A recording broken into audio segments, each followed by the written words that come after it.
Hi, this is Origin Stories with Rachel Stevenson. Really excited to be recording episode 2 and what I hope is a series of conversations that I can have with you and people in my life to explore the things in our histories that ultimately make us who we are and, inform the lives that we live.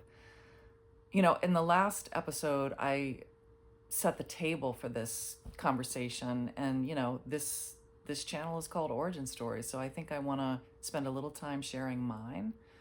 When I was 5 years old, my mother died. That's a big thing, but some of the events that took place even after her death have really been formative for me. It was in the middle of the night when my grandmother, who was taking care of me on a weekend, woke me up to say that my mommy was sick and she needed to go. The next morning, my grandmother returned with my dad. My mom was not with them, and they told me very euphemistically that my mommy was in heaven now. She was with the angels. I'll never forget my dad sitting on the sofa, his eyes staring at the floor, delivering those words, "Your mommy's in heaven now, she's with the angels."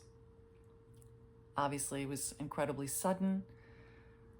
I didn't quite know what happened. I only had the words spoken to me the night before in my head. I was imagining my mom in a sickbed with a thermometer hanging off her lips.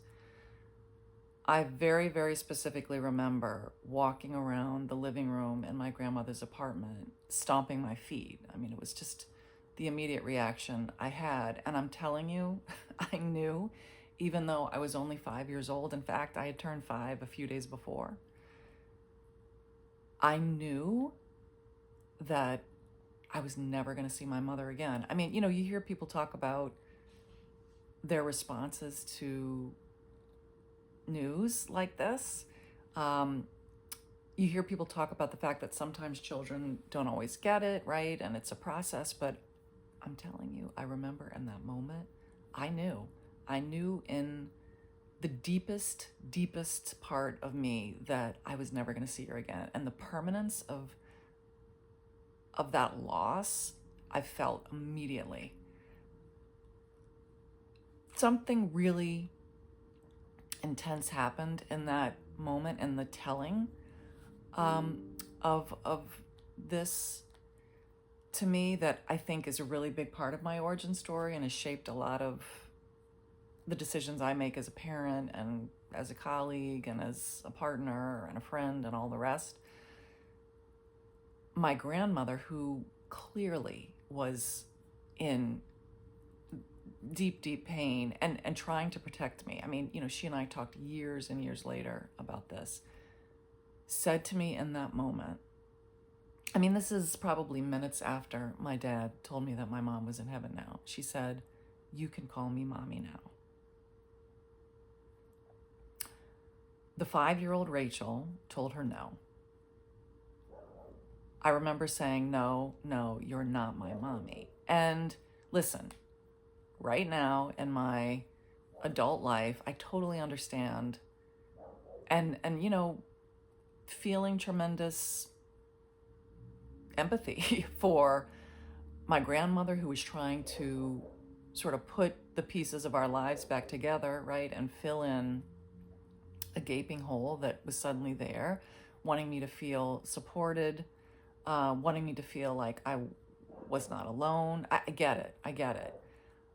But in that moment and in the years since, as I've thought about that moment, to me, it was almost an erasure move, right?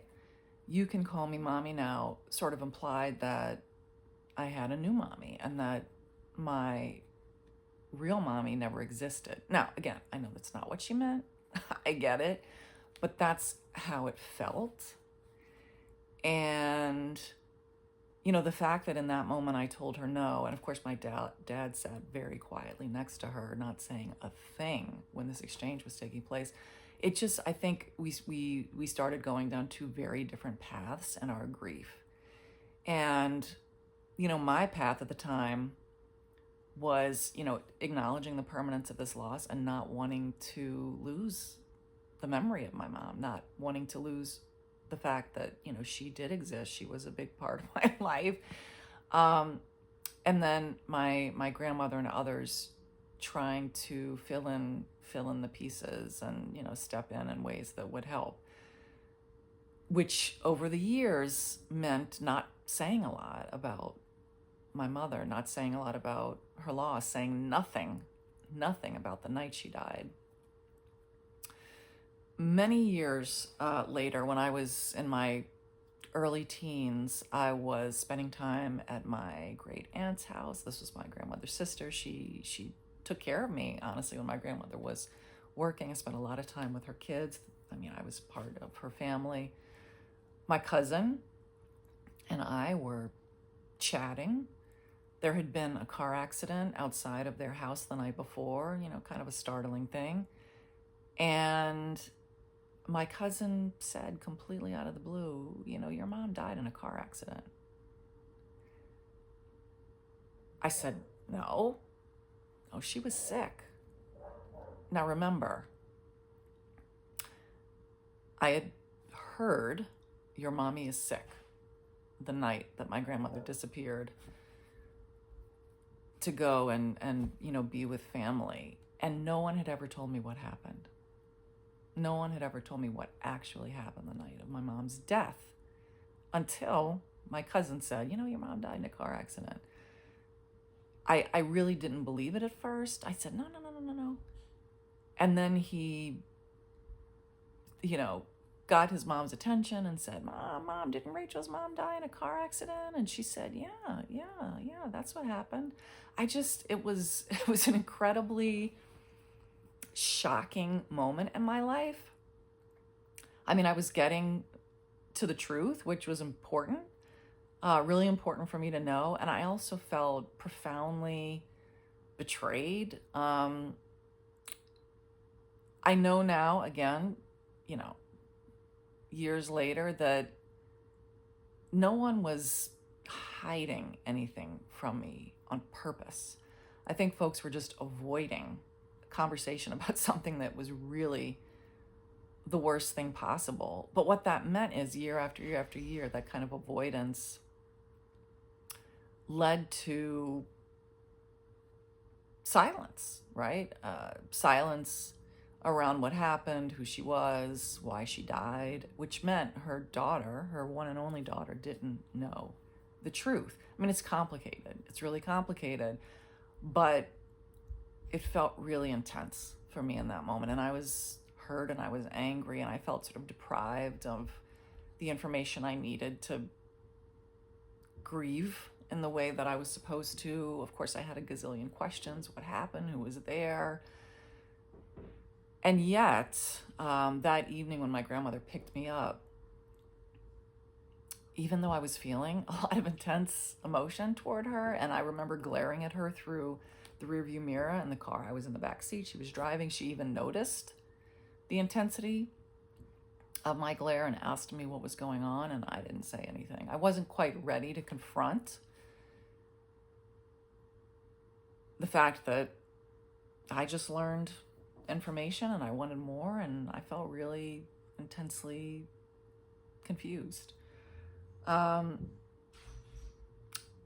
This led to a kind of longing for information that I carried, forever. I still carry it, but also a desire on my part to say things out loud about what happened. I didn't like the silence. I didn't like the erasure. I didn't like the avoidance. I wanted to be out there. I wanted to be heard. I did a TED Talk some years ago that's linked to this channel, and I talked about the fact that grief research has said to me, and I think I even said this in the first episode, that grief needs to be heard.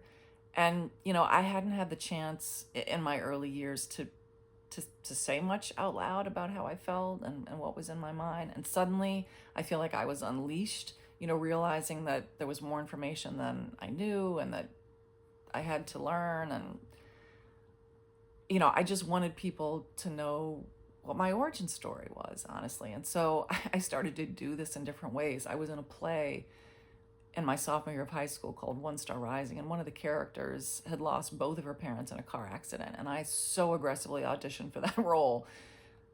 Claire was her name. She sang a song in the play called What Is It Like to Be Dead? And I just I felt really connected to that role and really powerful when I sang that song in front of my father and my grandfather and other members of my family who came to see that play. We never explicitly talked about the links to my own experience, but at least I was able in public to say that out loud. I also wrote about my longing for information. When I was in college, I literally wrote a short memoir piece called My Silence Aching. And started for the first time to really confront the fact that I didn't know things that I felt I needed to know. And, why was this the case? What contributed to this family dynamic? How could I ultimately break through with the people I loved? In addition to that, when I went to graduate school, I came to Columbia University in New York City to get a master's degree in nonfiction writing, and all I wrote about was my dead mother. Everything I wrote about was connected to my mother's death. And at one point, one of the professors in the program actually said to me, "Are you ever going to write about anything else?" And I said, "Nope." That was a very expensive form of therapy, by the way, which I don't know if I recommend it, but that's all I did. So you can see just, I was finding creative outlets to kind of say who I was and what I needed and what had happened. And as an adult, I did a TEDx talk called My Silence. It's called Against Grieving and Silence. All of these things are blending into each other. The TEDx talk was called Against Grieving and Silence, and I really told the story of my grief journey and my father's grief journey and how they were very, very different, and how his ultimately ended in his death. So, and here I am. I just started a YouTube channel called Origin Stories. So, I guess, this is a relentless pursuit for me. It's definitely not over. I've been finding ways in my life to talk about this, to process it, to connect with others. And here I am, yet again, doing this. I want to just say before closing out today, what's the reason? And how does this define who I am? I believe in telling the truth. I believe in having difficult conversations. What that means as a parent for me, and certainly I'll talk about this with my kids in future episodes, is that I don't shy away from difficult topics. In fact, I maybe introduce them more than a lot of people say I should. I just want to be real, and I don't want to pretend. I don't want to hide things. I don't want things to go unsaid. And that's just core to who I am in the world. And that doesn't just connect to my personal life, right? I feel like I try to move that way professionally too. I work for a really big public university system. I'm in a role that enables me to drive complex and strategic initiatives across multiple campuses. And I feel like a core value that I bring to that work as a leader is vulnerability and community building. And a lot of that is just being really honest about what we're trying to do together and the challenges that we face, and, how we can ultimately navigate these things together to achieve the goals that we've set. So my point is, in parenthood, in leadership, honesty and vulnerability and truth-telling really matter to me. And that's why my origin story, I think, sheds light on the person I am today. And I feel like if all of us take a look at some of those moments that define us, we can really begin to unpack the things that have shaped who we are and how we move. And that helps us to make decisions. It helps us to make connections. There's so much to talk about, and I can't wait to connect with you next time. Thanks for listening.